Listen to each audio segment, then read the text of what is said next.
just to put our topic in context, it's something that emerged on the margin of our main focus, which is mostly interwar and post-war Czech and Slovak architecture, and is the problem of defining the identity of the architecture on the present-day territory of Slovakia, which, as we have seen today and yesterday in the discussions and also the other topics, it's kind of a complex question. We have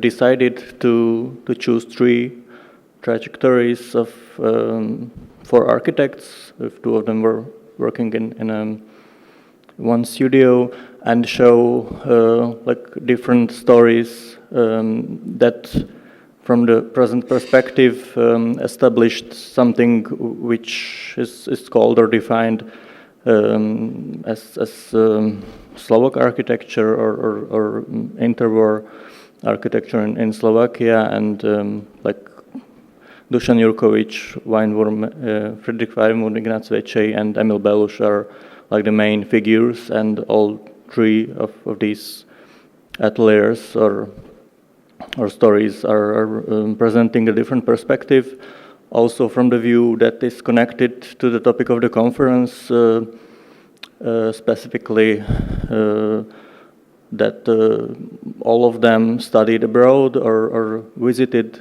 universities or had practice in different towns or cities throughout mostly Central Europe.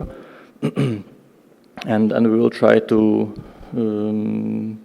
present in briefly at least these stories and some questions that emerge from this context.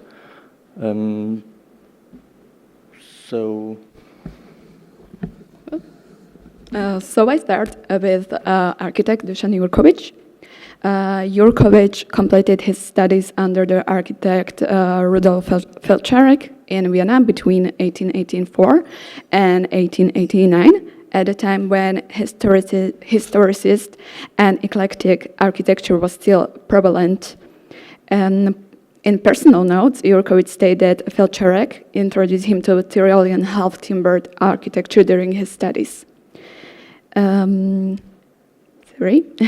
He encountered vernacular architecture once more during his internship in Blažej Bula atelier in Martin. These influences are especially evident in his early works. With regard to the Ori of Jurkovič and Bula, the term Slovak or national style can also be found in literature. This gives rise to the question of what can be used as a basis for discussing about national elements in architecture on a territory of Slovakia. Art historian Dana Božutová characterizes Jurkovič's work as a dialogue with tradition. This dialogue entails the transformation of traditional patterns and schemes through the lens of challenging needs and the context. The architect Alois Balan probably alluded to this when he wrote, "It seems there was a difference between folk art and Jurkovič buildings. The buildings were amazingly modern for the time. I think that the few of the younger generation will understand how modern they were at the time, although they were certainly not Art Nouveau in the true sense, which was a synonym for modern at the time."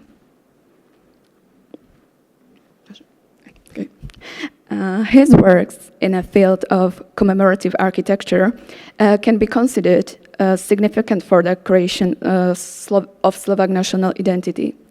Milan Rastislav Štefánik's monuments is a building that the public also associate with his name, broad public also associate with his name. In it, Jurkovič will also be remembered as a national artist, a title he officially received in 1946. An illustration of Jurkovič's collaboration with other architects is the Dr. Koch Sanatorium. Sanatorium designed with architect Jindřich Mergans and Ottmar Klimesch. It's evident that the ornamental aspect of building has been suppressed, while the focus shift towards the use of specific materials. Furthermore, building morphology is simplified, aligning with the architectural interwar sanatorium discourse.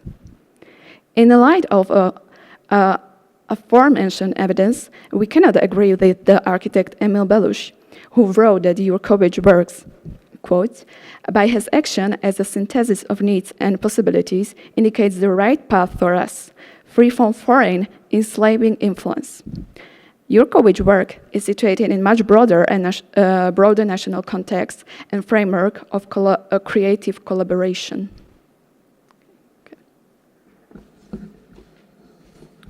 So I will return for a while to this chart, which illustrates a story of Fredrik Weinwurm and Ignác Véčej, which, as we see, ended in the 40s because both of them were from Jewish families and faced persecution in the end of 30s and 40s. And this also raises like many questions how these events should be incorporated in the historiographies, also then in confrontation with other architects that were, as we will see, with Emil Belush collaborating or working during these regimes, and at the same time, like they're also part of the same tradition, let's say. So just briefly, both Weinwurm and Véčej were born in nearby villages, but for some years their stories or journeys went separately. There is also a problem with documentation of their life, and mostly what we have are project documentations and some articles from magazines, because their personal belongings and notes and everything were lost. So Fredrik Weinwurm decided to study outside the monarchy and went to Berlin, where he studied from 1906 until 1910, and then for 1 year he decided to move to Dresden to finish his studies, where he also received his diploma.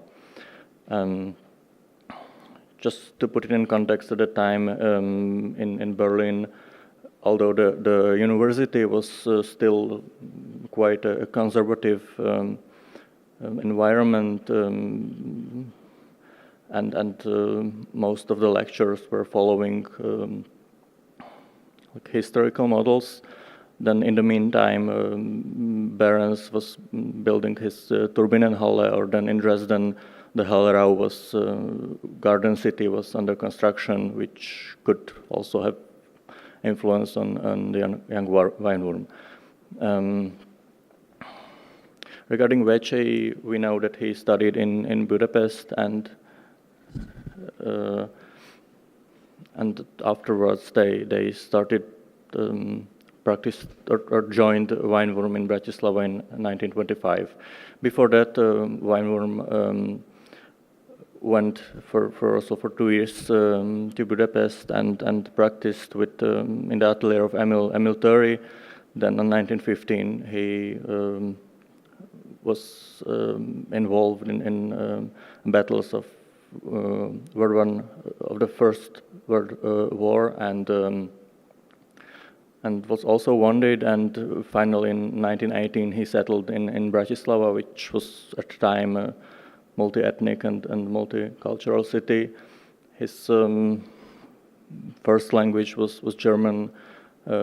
We do not have many documents, but presumably he also communicated in Hungarian and maybe Slovak, but I will move to the buildings just to point out a few like characteristics of their design. When maybe we can go back to this building by Jurkovic, which is following or was built a few years later, and we can see some similarities, but which indicates that maybe this architect was inspired by the design of this building by Weinwurm, who at the beginning, like he followed some classical compositional principles. We could see maybe some influence of Los's buildings from nearby Vienna,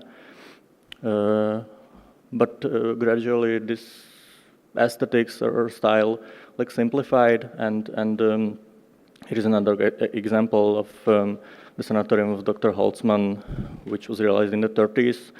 And in this context, I will also note that in contrary, for example, with the Czech Republic, where a strong avant-garde movement was established in Slovakia, like the situation was a bit more complicated after the dissolution of the monarchy and the forming of the national states. It was more about like finding some or finding an identity, or that's how we framed it, but a way of designing, let's say, and the buildings of Weinwurm and Vécsey were attributed with different words, among others, or the most frequent, Záklik, which we already discussed today in some extent, or purist. It is a question to what extent they belong to these tendencies, but this was like some shortcuts to describe these buildings. As you can see, it was quite simple or non-ornamental layouts, and with this project, which was one of the last ones, maybe I will add another layer of this story, that mostly Weinwurm, Vécsey was more introvert or not engaging that much in social interactions and social life. Weinwurm was interested in or engaged in leftist circles, and also addressing among or besides designing for the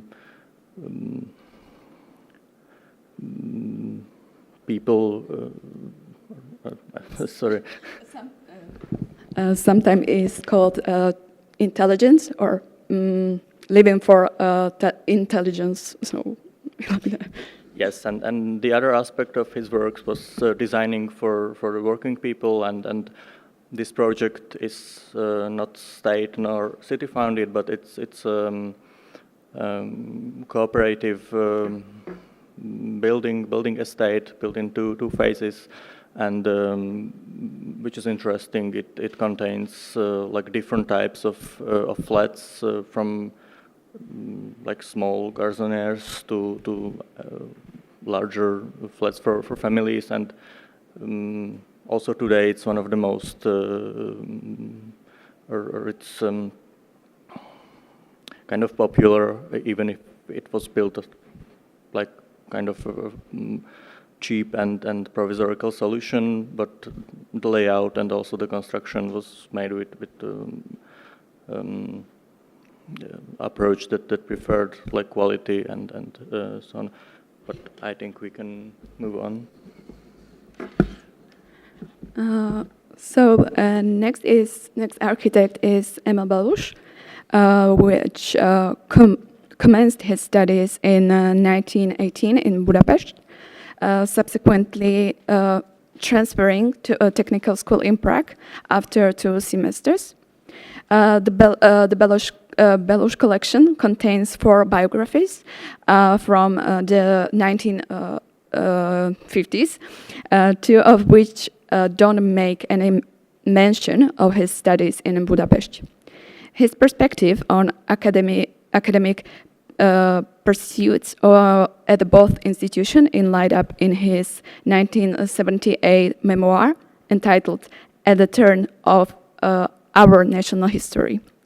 With regard to both educational institutions, he described a multicultural ambience, which is defined by absence of architectural education in certain countries.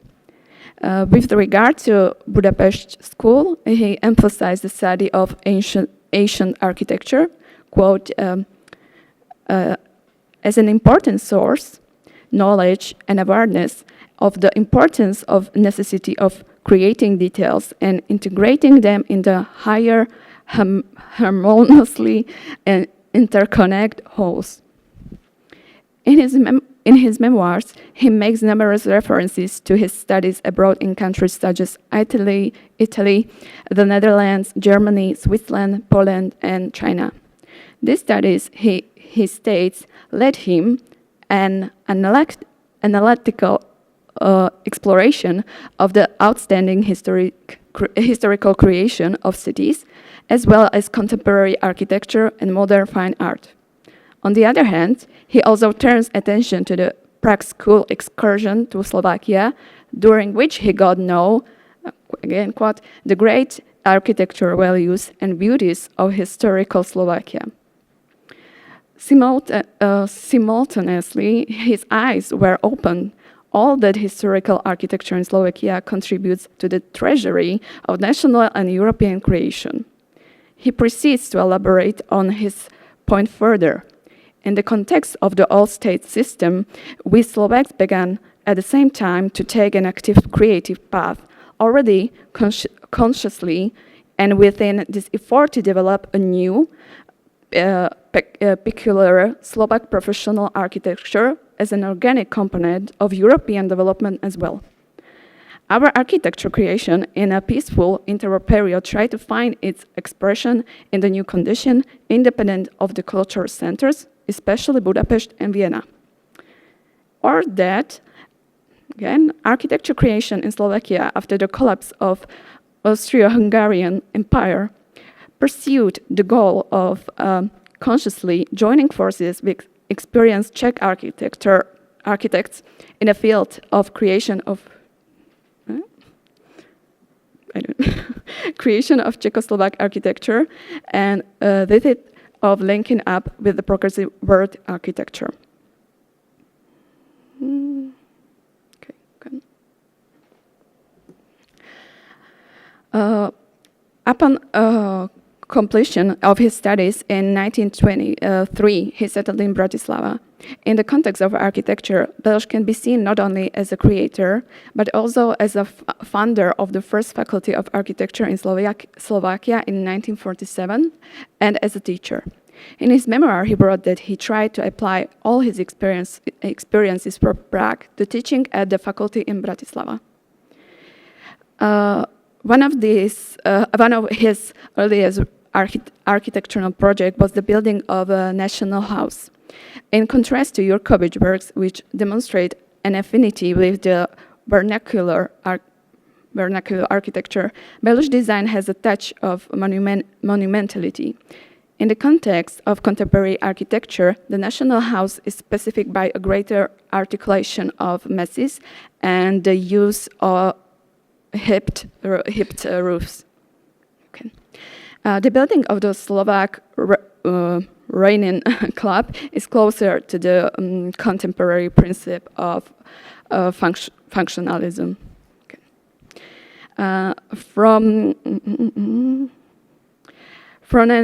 an architectural point of view, the building of Czechoslovak National Bank is a heritage of coming change in a state system, as well as Belš's acceptance of totalitarian, to pronounce, sorry. Okay, so totalitarian, maybe I will summarize at this point as our time is coming to the limit. So, this building shows the perspective or the journey that Belš will go on. Besides establishing the architectural education in Slovakia, he also works under different regimes that first the Klero-fascist Slovak state, and then under the Czechoslovak Socialist Republic, and he somewhat navigates in these cloudy waters, focusing mostly on the academic career, but besides that, also raising questions of which architects from, for example, the mid-war era he's preferring. For example, started at Weinwurm and his connection to this vernacular tradition, which was one of Belush's favorite. But if we go through his text, there are very few mentions of Weinwurm and Vecey and their work, and also these passages that were cited from or quoted from his memoirs were written in a context of the 70s, so also should be seen as some kind of the architect or the academist as he was addressed, idealizing his past. And just to finish, so what problems it raises today? It's from the perspective of let's say historiography of architecture or art, that there is still questions that were not addressed, or there are monographs on these architects, but they're mostly focusing on describing what they have done, and many of them do not include a critical layer that is necessary to understand the complexity, not only their lives, but also the context of this mostly mid-war or also later years, and how they are interacting with the construct of some kind of architectural tradition in Slovakia, which is more in discussion.